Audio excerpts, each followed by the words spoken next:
தமிழ்நாட்டில் பனை ஏரிகளுடன் ஒரு நாள் என்ற பெயரில் பனை சுற்றுலா அறிமுகமாகியுள்ளது. இயற்கைக்கு திரும்பும் பாதையின் ஒரு பகுதியாக பனை ஏரிகளின் வாழ்வியலை நீங்களும் கேளுங்கள்.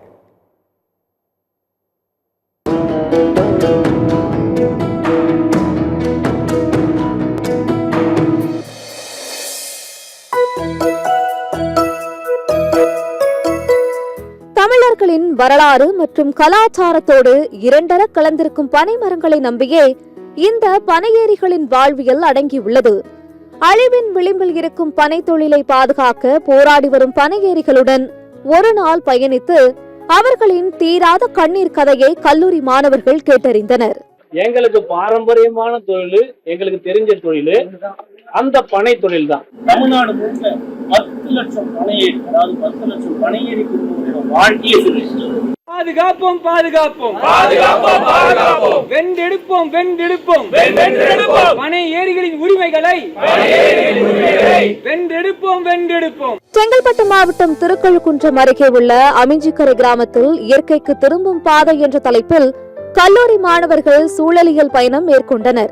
பனையேரிகளுடன் ஒரு நாள் பழகி அவர்களின் வாழ்வியலை தெரிந்து கொண்டனர்.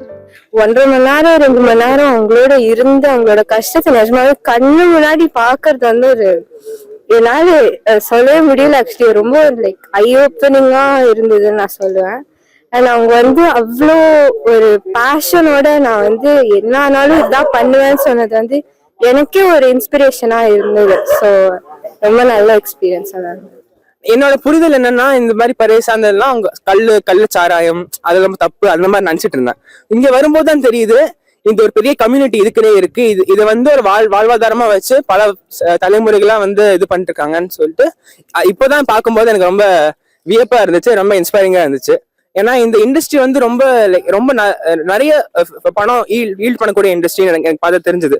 ஸோ இது வந்து இதுக்குன்னு ஒரு பர்டிகுலர் டிபார்ட்மெண்ட் வச்சு சாஃப்ட் ஸ்கில்ஸ் அந்த மாதிரி இந்த மாதிரி சில ஸ்கில்ஸ் எல்லாம் இருக்கு, அதெல்லாம் அதுக்குள்ள டிபார்ட்மெண்ட் வச்சு இதை ஸ்ட்ரக்சர் பண்ணி அது கொஞ்சம் அப்படி பண்ணீங்கன்னா இன்னும் நல்லா இருக்கும் அப்படின்னு எனக்கு தோணுது.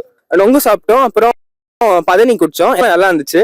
பனித்துளி போல் சொட்டு சொட்டாக ஒழுகும் இந்த பனம்பாலுக்கு பின்னால் மிகப்பெரிய பொருளாதாரமே உள்ளது. அதனை சரியாக பயன்படுத்த வேண்டிய இந்த அரசு கழுத்தடை என்ற பெயரில் பனை தொழிலையே முடக்கி வைத்திருப்பதை இளம் தலைமுறையினர் அறிந்து கொண்டனர். ஃபர்ஸ்ட் வரும்போது பனைமரம்னா அந்த நுங்கு தான் தெரியும். எனக்கு ரொம்ப பிடிக்கும். அப்புறமா என்னோட தாத்தாவோட ஊருக்கு போகும்போது அங்க நிறைய பனைமரம் இருக்கும். ஸோ அதை பத்தி கேட்டு தெரிஞ்சதுதான். இப்போ கல்லுன்ற விஷயத்துக்கு அது நல்லதா கெட்டதா அந்த அளவுக்கு கூட எனக்கு ஒரு நாலேஜ் இருந்தது கிடையாது. ஆனா இங்க வந்த அப்புறமா அவங்க நேர்ல அவங்க பேசுறது கேட்டு ரொம்ப ஓவர்வெல்மிங்கா இருந்தது. அதை பத்தி பேசும்போது அவங்களையும் நிறைய பேர் வந்து எமோஷனல் ஆனது அந்த விஷயம் எல்லாம் பார்க்க ஓகே, இந்த மாதிரி விஷயங்கள் இந்த மாதிரி ஜனங்கள்லாம் நம்மளோட கல்ச்சர்ல இருந்து வந்திருக்காங்க.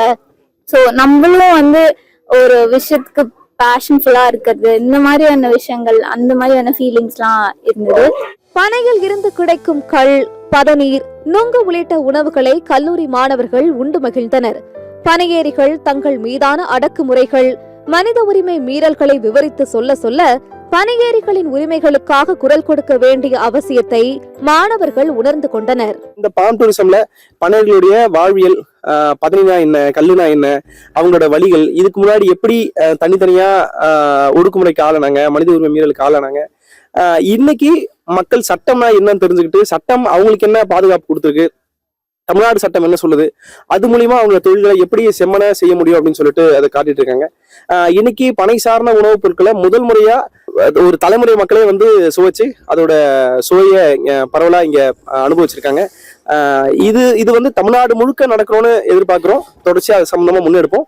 எங்களோட வாழ்வியல்ல எவ்வளவு கஷ்டப்படுறோம், எங்களை அரசாங்கம் எவ்வளவுலாம் அடக்குமுறைக்கு உள்ளாக்குது, காவல்துறை எவ்வளவு அடக்குமுறைக்கு உள்ளாக்குச்சு, இன்னமும் உள்ளாக்கிக்கிட்டு இருக்கு அப்படின்ற விஷயத்தெல்லாம் நாங்கள் அவங்க கிட்ட சொன்னோம், பகிர்ந்துக்கிட்டோம். அவங்க என்ன சொன்னாங்கன்னா, இதெல்லாம் ஒரு விஷயம் இருக்கிறதாவே எங்களுக்கு தெரியல, உண்மையாலுமே நாங்கள் வந்து கல் வந்து ஒரு தடை செய்யப்பட்ட உணவு அப்படின்னு தான் நினச்சிருந்தோம். நாங்கள் அந்த கல்லை பருக்கி பார்த்ததுக்கு அப்புறம் தான் தெரிஞ்சது அது எவ்வளோ பெரிய ஆரோக்கியமான உணவு அப்படின்னு சொல்லி அவங்க எங்ககிட்ட பகிர்ந்துக்கினாங்க. இந்த விஷயத்துக்கு வந்து அரசாங்கம் இது மாதிரிலாம் வந்து எங்களை ரொம்ப நோவடிச்சு, அதாவது மனித உரிமை மீறல்களெல்லாம் செஞ்சுட்டு இருக்கு அப்படின்றத நாங்கள் வந்து அவங்களுக்கு சொல்லி புரிய வச்சோம். இப்போ எங்களோட வழிகளை அவங்க கிட்ட நாங்க சொன்னது வந்து உண்மையாலுமே ஒரு விஷயத்த மனசுல போட்டு புழுங்கின்னு இருக்கிறத விட இன்னொருத்தர்கிட்ட சொன்னா ஓரளவுக்கு மனசு லேசாகும்னு சொல்லுவாங்க. எங்களுக்கு அந்த உணர்வு இருக்கு. எங்களோட வாழ்வாதாரத்தை கிட்டத்தட்ட ஒரு 25 வருஷமா இல்ல 30 வருஷமா ஒடுக்கியே வச்சிருக்காங்க. பாட்டன் தாத்தா காலத்துல இருந்து அப்பா காலத்துல இருந்து நாங்க இந்த தொழிலை தான் நம்பி இருக்கிறோம். வேற தொழில் செய்யறதுலாம் இதுதான் எங்களுக்கு பிரதான வாழ்வா இருக்குது. ஆனா இதை வந்து ஒடுக்கி வச்சிருக்கிறாங்க. எல்லா மாநிலத்திலையும் பனை தொழிலுக்கு அங்கீகாரம் கொடுத்துருக்குறாங்க. தமிழ்நாட்டுல மட்டும் இதுக்கு அங்கீகாரமே இல்லை. கல் வந்து ஒரு உணவு பொருளா இருந்தாலும் தவறான பொருளா தான் அங்கீகாரம் கொடுத்து வச்சிருக்கிறாங்க. இதுக்கு எல்லா மக்களும் சேர்ந்து நாங்க ஒரு கோரிக்கையா வைக்கிறோம். எங்களுக்கு இது எல்லாரும் சேர்ந்து செவி சாய்ச்சி எங்களுக்கு ஒரு நல்ல வாழ்வாதாரத்தை அமைச்சு கொடுக்கறதுக்கு கேட்கிறோம். ஆந்திராவில் பனையேரிகளுடன் கலந்துரையாடி மகிழ்ந்த முதலமைச்சர் சந்திரபாபு நாயுடு அவர்கள் இறக்கி கொடுத்த கல்லை குடித்தார். தமிழ்நாட்டின் ஆட்சியாளர்கள் பனையின் மகத்துவத்தை மூடி மறைக்க முடியாது என்பதை இது போன்ற பனை சுற்றுலா நிகழ்வு இளைய தலைமுறையினருக்கு உரக்கச் சொல்லும். சத்தியம் செய்திகளுக்காக செங்கல்பட்டு மாவட்ட செய்தியாளர் டெல்லி பாபுவுடன் ஃப்ரைடே ஃபார் ஃபார்மர்ஸ் இயக்கம்.